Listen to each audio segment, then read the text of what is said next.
Yeah, I'm trying to squeeze an awful lot in here.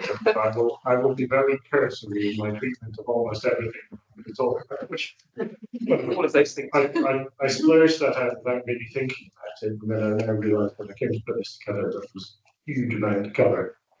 Luckily, I think that Philippa, who has joined us, is going to be talking about some of the things that are in this, so I will skip over that. Are you talking about Joe Clement? Yes, I was going to, yes. If there's anything you're going to be covering, Philippa, just put your hand Move on. Move on. So obviously, there's a huge amount there. This is quite light touch as a presentation in terms of all of this stuff. Most of what I'm talking about, in fact, pretty much all of what I'm talking about, postdates the work that we did to redisplay the museum. So it's partly picking up on the fact that, as Isabel said, we created that sort of narrative spine with the sort of basics of what we needed our audiences to engage with. And that's really highlighting to us lots of the things that perhaps we haven't been as good at engaging with over the course of the museum's history. Last month, we were open to the public for 70 years, because we opened in 1955, in April 1955. So, you know, that 70-year period, there's been a staggering amount of change, but there's been a huge period of reckoning quite recently in relation to various things that I'm going to talk about. The first thing I'm going to talk about is addressing colonial legacies. And I guess this dates back to, again, a recognition after we put those displays in, that in the 15,000 words of gallery text that we talk about the rest of the world, I think, in about 2 places. And yet these collections are writ through with connections to the rest of the world. So there's that global narrative, and within that, that rising question of decolonial practice, and what the sort of post-colonial conversation should be about these kinds of collections. It's quite a challenge for us. And this is just, I mean, this is a bit outdated, this slide, but it just gives you a sense of the degree to which it's quite hard to track down these narratives by just searching the catalogues and the documentation as has been transcribed or sort of compiled onto our digital database. And that's a challenge that runs right through pretty much all of the things that we could be talking about. If we go on the database and search for things that fit the criteria that we're looking for, almost certainly we won't find it, because people who've catalogued that material haven't been thinking about these questions at all. Back in 2019, I picked up on some of these, and I gave a talk to the Social History Curators Group and Museum Detox, which is a UK-based organisation for Black and people of colour working in museums and heritage. And it was really just a sort of jumping off point, asking a whole series of questions about how we go about this process. What does that mean for a museum like the MERL? And I'm not entirely sure we've really answered any of the questions I raised, but it's opened up a whole series of conversations, different forms of practice, and hopefully it's gone on to our other social history museums and other collections to grapple with some of these challenges as well. A lot of this conversation sits often largely within ethnographic or archaeological museums, where and sometimes natural history collections, where they have acquired materials from the rest of the world. But it comes back a little bit to that shift I was talking about in the way in which we've collected to represent rural life, as well as things made and used in rural contexts, that actually a huge amount of our collection represents these relationships, even if it isn't stuff that was made and or used in colonial contexts. Back in 2021, and this is obviously that 2019 moment was significant because it's the year before not only the pandemic, but also the death of George Floyd, the Black Lives Matter movement, the huge reckoning with sort of race and representation in heritage contexts that came as a result of that. On the back of that, and sort of in the aftermath of that, and still during the period when we're largely shut or we're struggling to provide public access, we celebrated our 70th anniversary of our foundation, not the 70th anniversary we celebrated last month of being open to the public, but the 70th anniversary of having been founded in 1951. It's also the year that we hosted the Congress online, sadly, because we couldn't invite you all here.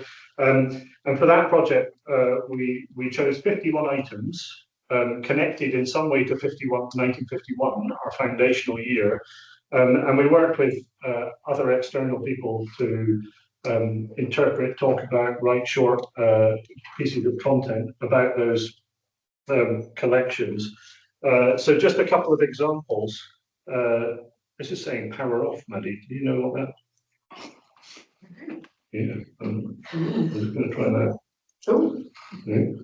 I don't know what that is, but this is just a couple of examples of things that feature in that. There's a whole online exhibition about this, which I will see if we can open, which has all the 51 items, so you can enjoy them, including the wall hanging that we were looking at through there.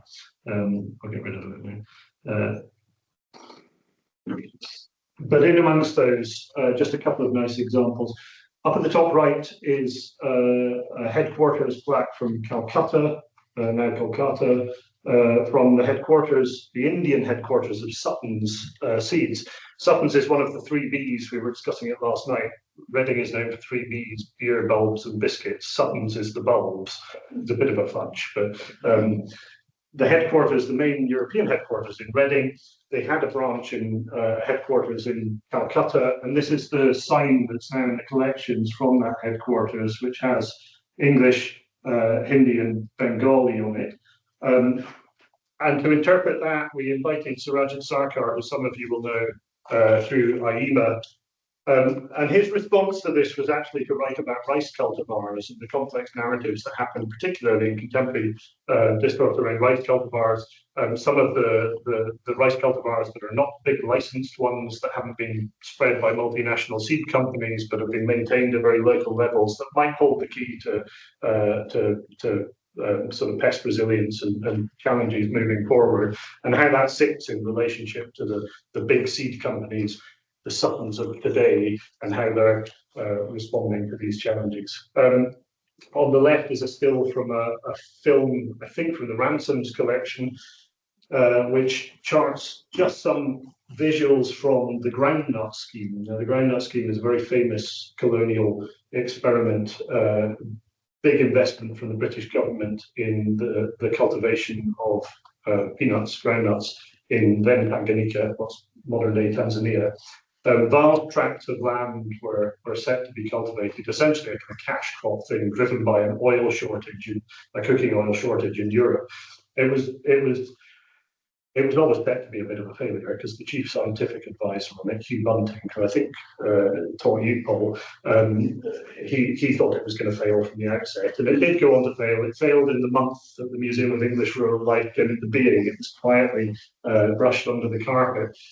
This film about the groundnut scheme, we got a PhD student, now graduate from the School of Agriculture at Atenchon Nkubu, to write a piece about it, and situating it in the context of conversations about what's happening in East Africa today in relation to land rights, and often in relation to the interests of external multinational companies and other countries playing part in that conversation. So in a way, the same kind of processes repeating themselves, but a really interesting jumping off point. And Atenchon, really nicely as well, he's based at Royal Agricultural University now, and I help teach sometimes on his global development courses. He brings his students here when he can, and sometimes I pop across to Cirencester. But he's also now on the MERL Advisory Committee as well, so he's playing a part in the advising the museum moving forward. It's working. It's very slow to respond to this.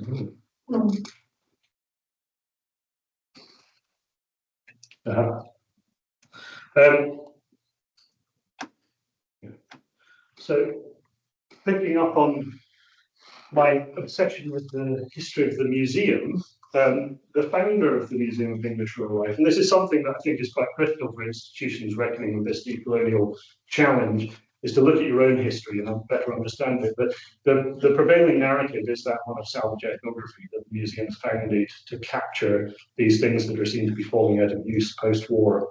And that's true, but it's also founded for other reasons as well. So the founding father of the museum, the man who's credited with most of that drive, is a man called John Higgs. He's a lecturer in agricultural machinery here at the University of Reading, which actually Hugh Bunting came to work here at the University of Reading in the late 1950s. But the first keeper of the museum, John Higgs, had actually spent some time in the 1940s researching sub-Saharan African farming and mechanization. He contributes to a report for the Colonial Office on precisely those contexts.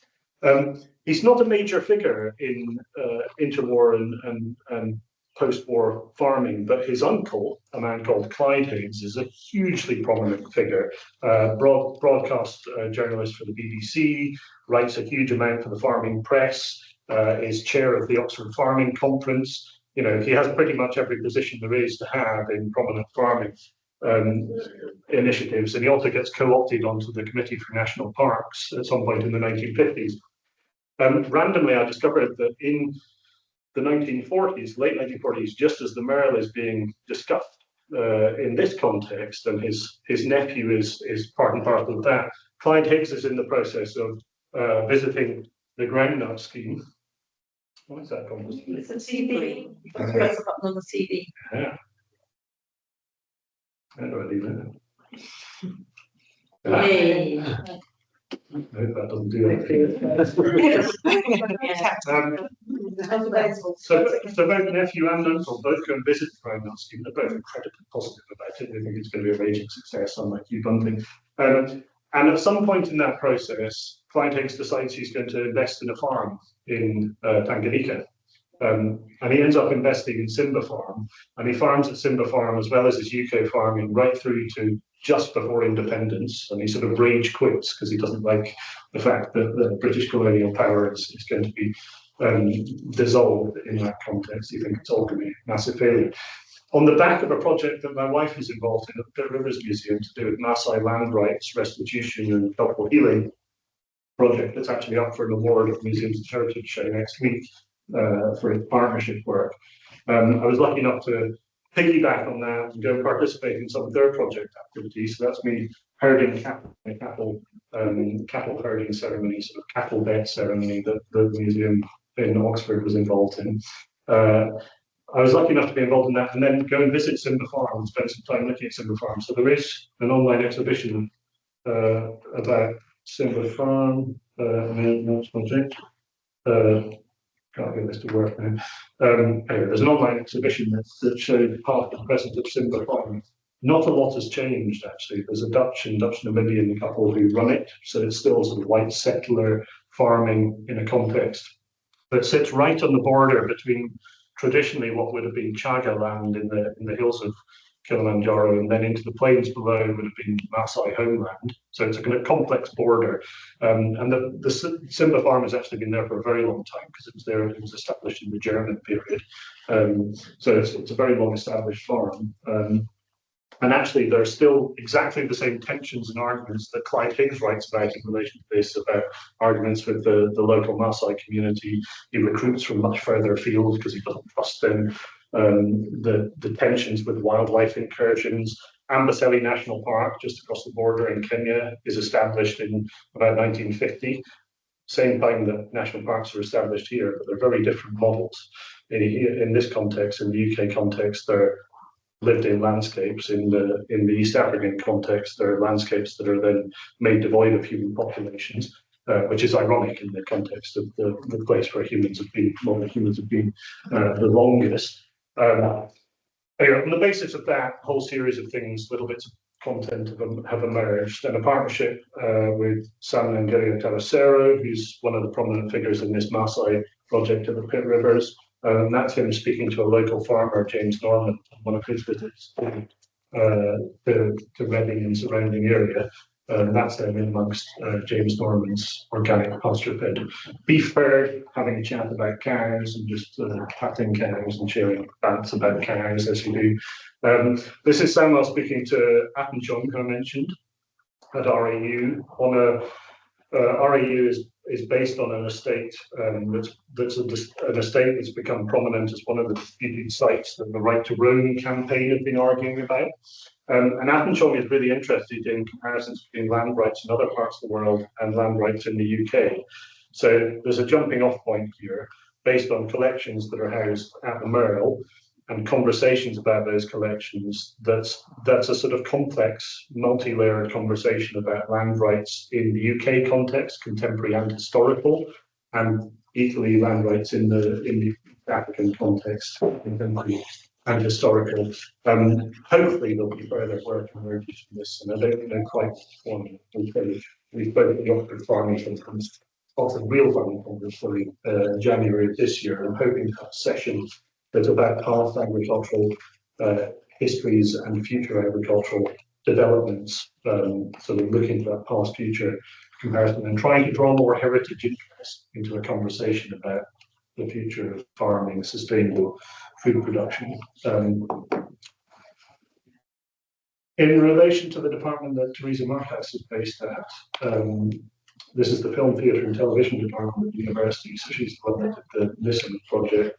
They're also very interested in video essays, videographic essays, as a sort of way of conversations talking about film as a medium in a critical way.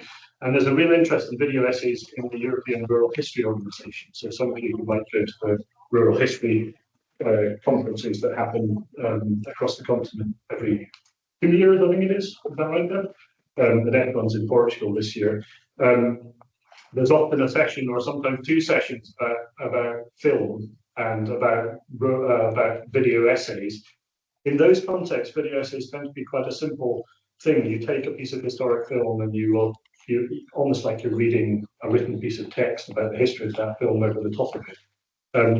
This is my attempt to draw on video and film theory approaches to these things, which are much more nuanced and multi-layered and a little bit more critical, and mess around with filmmaking techniques and create a film that's interpreting a film that actually sat in the galleries here, a cartoon film called Speed the Plough. It's a promotional film for BP that was produced in, I think, 1958. And it used to sit in the galleries before Isabel and I and others changed them over into the current displays, completely uninterpreted. It was a standalone piece of interpretation. So a film that was a promotional film for a fossil fuel company from the 1950s sat as a piece of interpretation that told the story of farming and agricultural change, and particularly ploughing as a piece of that narrative. So it's very problematic that it sat there standalone in the galleries uninterpreted. But it's also quite complicated to try and interpret a film. So I've got a sort of 7-minute film, which I'm not going to play for you. But it's a conversation between me and one of my teenage sons about this, me talking to him about agricultural history, about the history of the museum, about what's happening in this film, about some of those critical colonial dialogues. And we're also talking about The Princess Bride, which is a film that some of you may be familiar with, an early 1980s film. I'm talking about swords and various narratives that come up in The Princess Bride as well. So it's a bit of a weird departure, but I thought I'd throw that in there. And I'm going to take this to rural history in Portugal later this year, hopefully, and share it there and probably get criticised by a bunch of rural historians. But it's about trying to be a bit more playful and creative with how we address what are quite complicated and difficult narratives to address and talk about, and to do so in a way that's a little bit more accessible between them. Rattling on, marginalised histories. We've done lots of work to try and incorporate, as I said, be a bit more reflective of gender balance in the displays created for Our Country Lives. We've done a huge amount of work since then to talk about other communities and narratives that perhaps have been hitherto ignored or marginalised from those galleries and the way we talk about these collections. This is one project or a series of projects actually that came together around the same time. So Broken Futures was a project looking specifically at gay men who'd been criminalised, who spent time in Reading jail, and it was trying to flesh out their stories and understand their lives a little bit more broadly than just simply the fact that they'd been criminalised for their sexuality. Reading jail is famously where Oscar Wilde was imprisoned for homosexuality. So it was spinning out from that the lives of other people who were less well known and trying to situate that in a little bit more context, looking at census reports and things like that about their wider lives and who they lived with and what their careers were. Our colleague, then colleague Tim Jerome, did a spin-out piece of work from that. An awful lot of those men in that project were urban men. So he looked around for similar information about people who are living in rural contexts and drew on the collections to then find objects that reflected the trades within which they worked, to try and again flesh out their lives beyond that question of criminality. That came in parallel with a display of contemporary artwork connected to queer rural lives called Queer Constellations, which was displayed in the not a temporary exhibition space that we use endlessly as a temporary exhibition space downstairs. And also in parallel with that, there was a promenade play, which Lisa will be familiar with because you also hosted it at the Food Museum, called The Stars Are Brighter Here, which picked up on LGBTQ narratives in relation to rural life. The whole series of things that came together. What's nice about this is that Tim has now gone on to do a PhD, so he's at Brighton, and he's just started a PhD on queer rural histories from, I think, 1800 to 1950. So he's just at the start of that. He's hopefully going to share some of that work. So he's spending an awful lot of time in the archives here, reading endless farm diaries, and he has about one or two little gems in there that are very exciting about. Philippa is going to talk about this. I mentioned it briefly when we went around the gallery, so I won't talk about this. I'll skip over that. Some work that also Tim and his colleague Nick Minnie did during the Building Connections project that we talked about earlier. So Building Connections was largely predicated on providing better information about the displayed collections using those digital tools.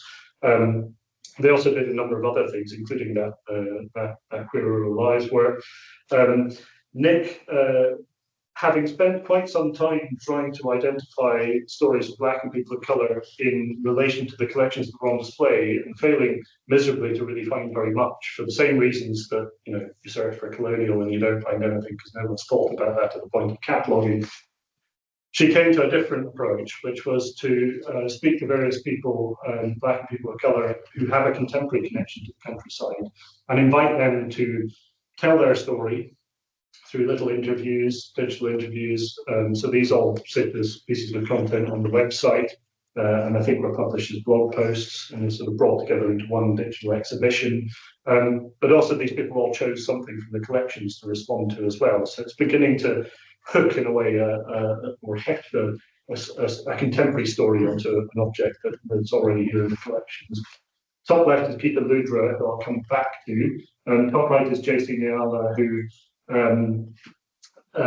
is also a museum professional, but she's did a PhD on the anthropology of allotments and looked at sort of cultural diversity in allotment communities. And I might come back to her as well. Bottom right is Maya Rose Craig, who's also known as Bird Girl, who's a sort of youth climate activist. And bottom left is Neverathan Parthiban, or better known Steve, who's a vet who's been really prominent in trying to encourage the food and farming sector, broadly speaking, to be much more culturally diverse in the kinds of people it's seeking to recruit. As part of that, he went and did a Nuffield fellowship, where he actually spent most of his time in the US. And one of the things that came out of the report from his Nuffield fellowship was actually a reflection that museums in North America are infinitely better at reflecting narratives of Black and people of colour in relation to rural life and agricultural life. And therefore, there's a visibility to that. So if you see yourself reflected in the histories that are on display in museums, you're much more likely to think of yourself in a career in those kind of spaces and places. And I think there is something in that, and something we can learn. Building on the back of that work, Tim and Nick helped us apply for some SB Fairbairn money to do a project that we're in the middle of now, called Further Afield. Tim and Nick both then left and went on to do other things. So Isabel are running this project along with Philippa and others. This was the response to this project in the Telegraph. The principle for the project was basically to think about protected characteristics. So it's just a lens through which we could begin to grapple with marginalised narratives about the collections that perhaps haven't been well reflected or represented. We chose three to focus on, so race, sexuality and disability. We chose a community partner to work with, and we contacted them, and they helped sort of develop the narrative for the bid that Tim and Nick then largely wrote. Immediately after we announced it, the Telegraph rewrote a blog that Tim had written and bunged it under this headline. So the article itself was not really that critical. It was just a reflection of pretty much what we planned to do in the project, and then they stuck it under this. It's just a sort of classic example of the polarization of narrative about any kind of attempt to diversify narratives about history. The first community partner we're working with, and this is Tim here before he left, sort of kickstarting this relationship, is Rainbow Canopy, which is the LGBTQ plus staff network of the Forestry Commission, or Forestry England.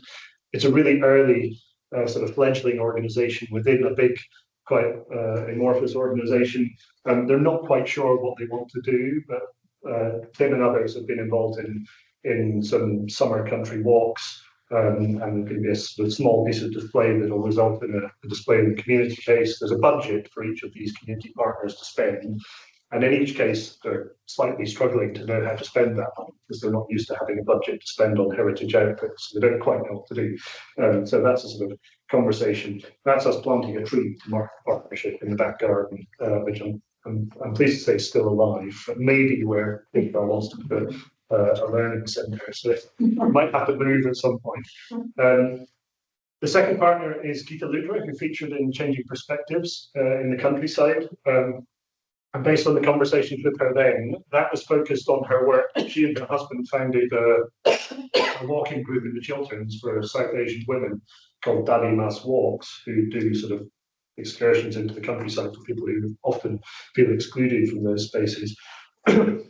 Speaking to Gita once we started the project, she was uncomfortable about parachuting in the Daddy Mas community into a heritage site no one had ever really visited before, and she was much keener on working with audiences who we already have a partnership with here in the local community. So teaming up with Philippa, I don't know if you're going to talk about this, Philippa, are you going to mention it? Yeah. A little, okay. Yeah, a little bit. Basically, talking to Philippa, they came up with a project called Chai Stories, which has been about inviting women who participate in sessions run by Reading Community Learning Centre, who work with women in the local community who are refugees or migrants who have English as a second or other language. And basically, Philippa and Gita sit down and talk a bit about collections, and then they all have nice cups of tea and conversations. A spin out of this is going to be hopefully a pilot session where I work with Gita's husband Subhash, and we have coffee sessions where we sit down with men from possibly from Launchpad, which is the local homeless pathways charity, and we try the same thing, just having interesting conversations around coffee and rural life and people's connections and memories. And it's been really successful, I think. And this is Tim with a duck at Inclusive Farm, founded by Mike Duxbury. Inclusive Farm is a farm founded by Mike is a blind farmer, founded and designed this farm himself, and wants to use that as a learning point to show that people with disabilities are equally able to be part of the food and farming sector in the community, so they can have valuable career paths in that world as well. And Mike and his partner Ness have taken over a farm in Aberdeenshire, so they've crept beyond the bounds of England rather problematically, and they're establishing a learning centre there where they want to teach people about rural crafts, provide opportunities for hands-on experience in the countryside. And at that second site, they will also have a pine corridor, so they're going to draw on collections here to explore the history of disability and changing tech in the countryside. We've had a second series of Changing Perspectives, trying to focus in on food and farming. At the top is Fabian Obiero, who styles himself as the Kenyan pig farmer on social media. And at the bottom is Taz Khan, who's founder of London's Community Kitchen, which feeds about 20,000 Londoners every week.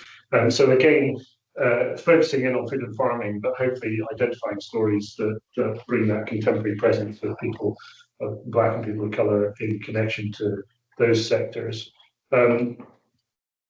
In relation to environment, as part of our museum's partnership with Reading Museum, we had a strand of work called Our Green Stories, which was designed across both institutions to draw out narratives about climate breakdown, polycrisis, about biodiversity protection and recovery.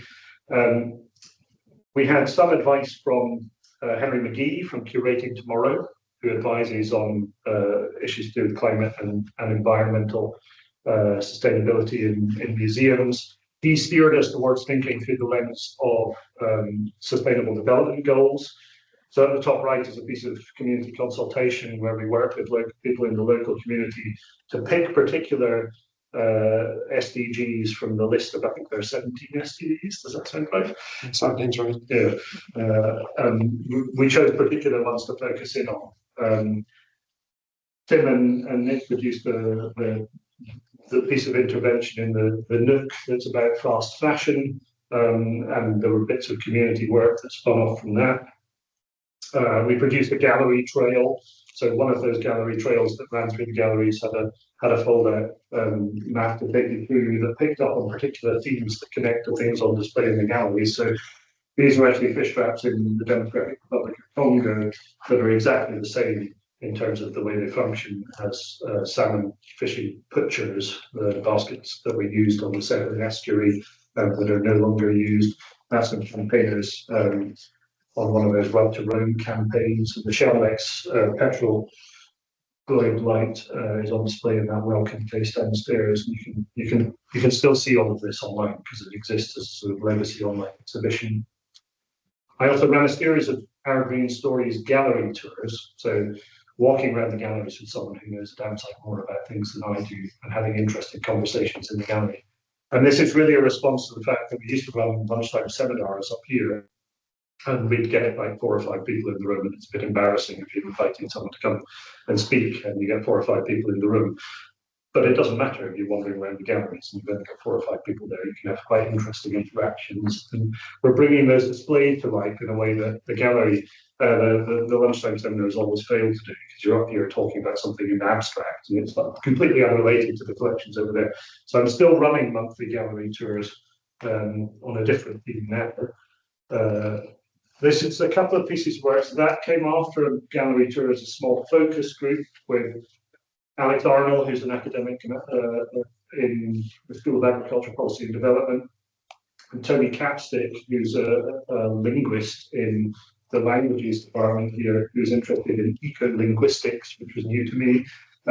So we had a gallery tour about eco-linguistics, and after that they ran a focus group session talking about ideas of the Anthropocene, talking about things to do with more than human approaches to understanding the collections that we hold, and I can pick up on all of those. This is Alex participating in a workshop about theatre development, focused on eco-dramaturgy, which was also a new word for me.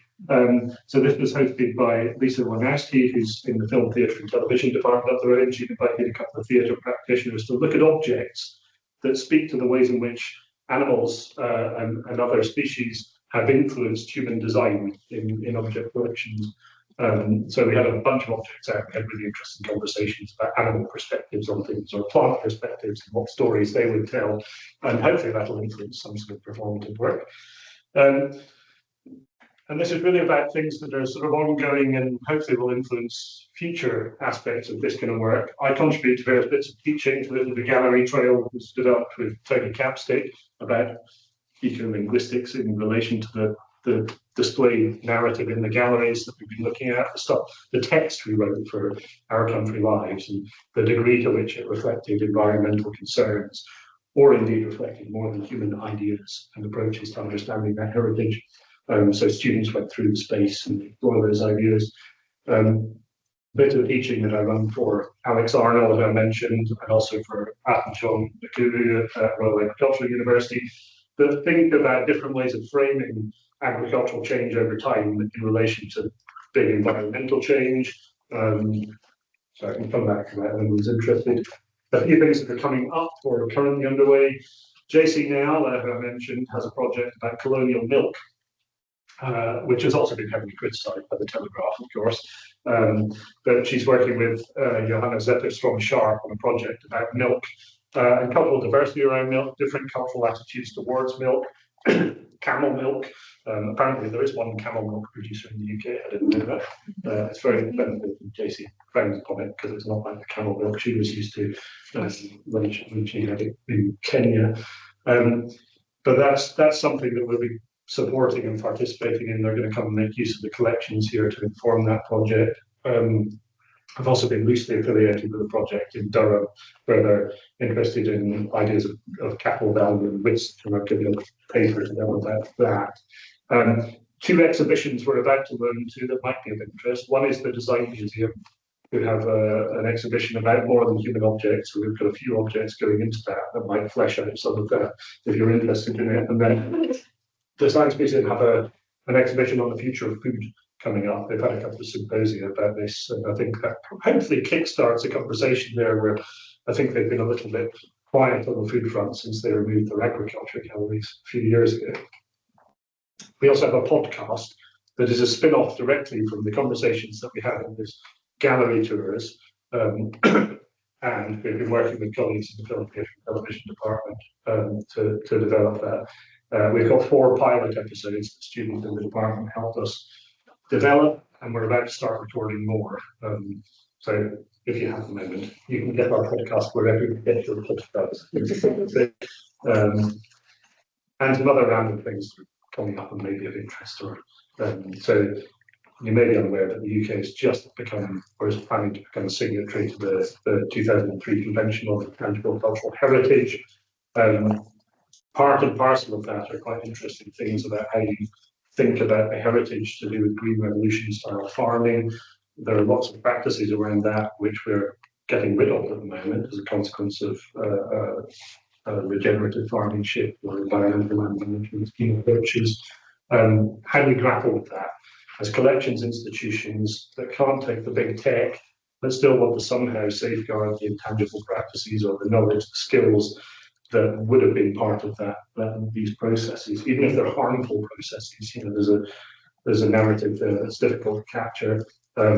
Next year is the centenary of CPRE, which is one of the UK's premier charities devoted to the preservation of the countryside. So we'll be working with them to produce a small exhibition into which I'm hoping to sneak, this is the logo, Right to Roam, some stuff about fringe organisations and protest and activist movements related to the countryside. We're working with a guy called Tom Oliver, who's a professor in the university who's interested in the breaking down the boundaries between human existence and nature. So seeing us as part of nature rather than as opposition to nature. And he's hosting a series of coffee houses and is interested in creative practice.